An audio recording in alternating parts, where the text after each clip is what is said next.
வணக்கம். வாழ்க வளமுடன். கடவுள் எங்கே இருக்காரு காட்டுங்க அப்படின்னு நிறைய பேர் கேட்பாங்க.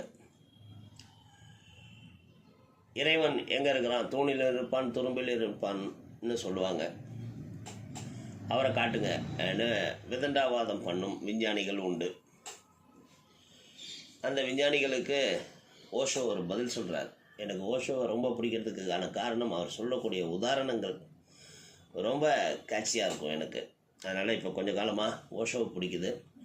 எப்படி கேஜி சாமியோட ஆன்மீக உரைகள் எனக்கு கொஞ்சம் கொஞ்சமாக பிடிக்க ஆரம்பித்ததுக்கு காரணம் அவர் எங்கள் குடும்பத்தோட நிகழ்வுகளையே உதாரணமாக கொண்டு வந்தது. அதேபோல் ஓஷோவும் நிகழ்காலத்தில் இருக்கக்கூடிய நாம் எளிதாக புரிந்து கொள்ளும் உதாரணங்களை கொடுப்பவர்.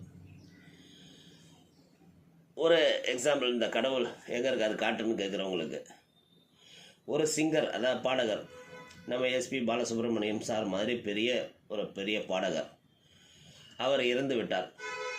அவரை போஸ்ட்மார்ட்டம் பண்ணுறாங்க.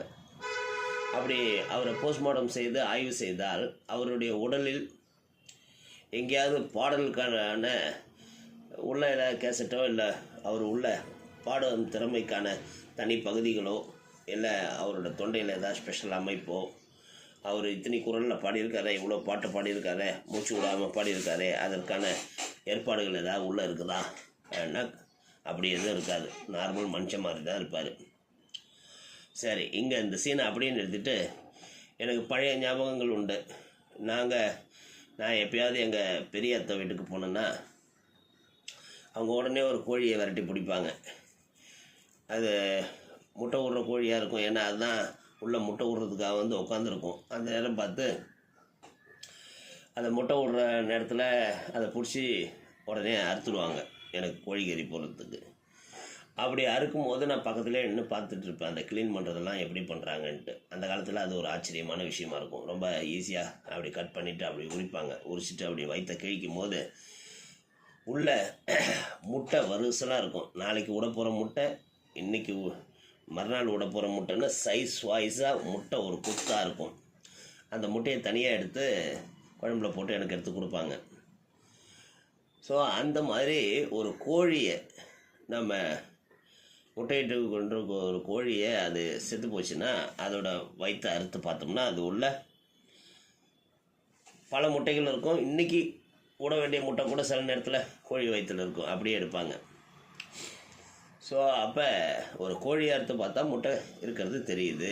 ஒரு பாடகரை அறுத்து பார்த்தா, ஒரு சிங்கரை அறுத்து பார்த்தா அவர் உடம்புக்குள்ளே அவர் பாடகருங்கிறதுக்கான எந்த ட்ரெஸ்ஸும் இல்லை.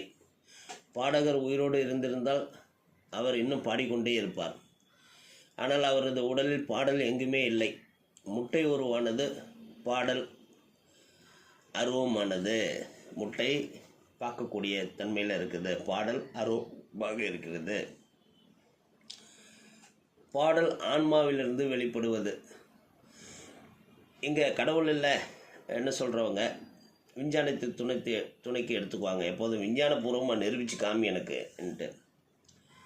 அதே விஞ்ஞானத்தை நம்ம துணைக்கு எடுத்துக்கிட்டு அந்த பாடகரின் உடலில் உள்ள பாடலை எப்படி கண்டுபிடிக்க முடியவில்லையோ அப்படித்தான் கடவுள்னு சொல்ல வேண்டியது தான்.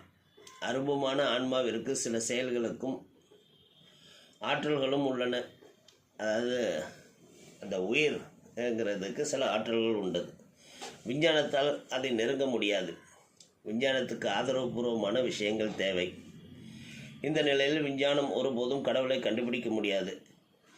அப்படி கண்டுபிடித்தால் அது கடவுளாக இருக்க முடியாது என்று சொல்லி ஓஷோ தன்னோட பதிவை முடிக்கிறார். ஒரு பாடகருக்கான நாளைக்கு பாட வேண்டிய பாடல்கள் அவர் உள்ளே இல்லை. அது ஆன்மா சம்மந்தப்பட்ட விஷயம். ஆனால் அவர் எவ்வளோ பாடல்கள் பாடியிருப்பார். ஆனால் முட்டை உருவம் கொண்டது, அதை பார்க்கலாம். பாடல் அருவமானது. அதே போல தான் ஆன்மாவும் கடவுளும் என்று சொல்லி இதிலிருந்து நம்ம புரிஞ்சுக்கலாம். வாழ்க வளமுடன்.